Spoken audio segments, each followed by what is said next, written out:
ध्यान प्राप्त करने की दूसरी सबसे आसान विधि है साक्षी भाव।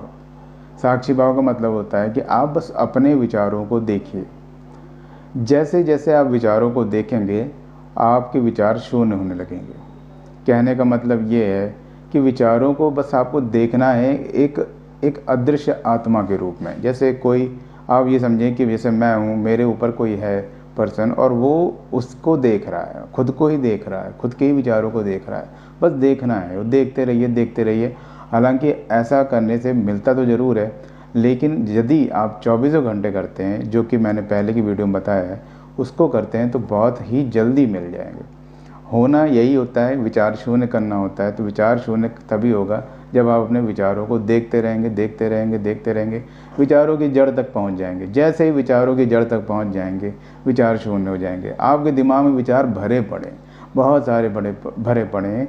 जैसे ही लेटते हो, बैठते हो, कुछ भी करते हो, विचार आते रहते हैं। अब इसको पहचाने कैसे कि विचार आते हैं?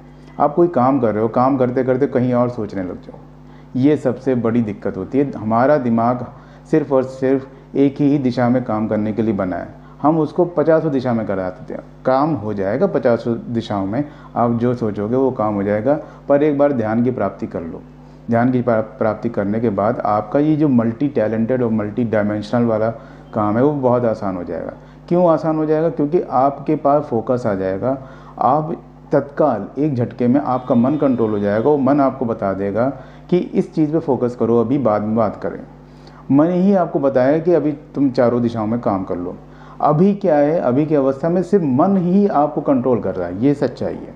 मन जिनको कंट्रोल करता है वो चारों दिशाओं में सोचते रहते हैं, आठों दिशाओं में सोचते रहते हैं, और भी दिशाओं में सोचते रहते हैं। उसे कहते हैं ओवर थिंकिंग। ओवर थिंकिंग बनती जाती है।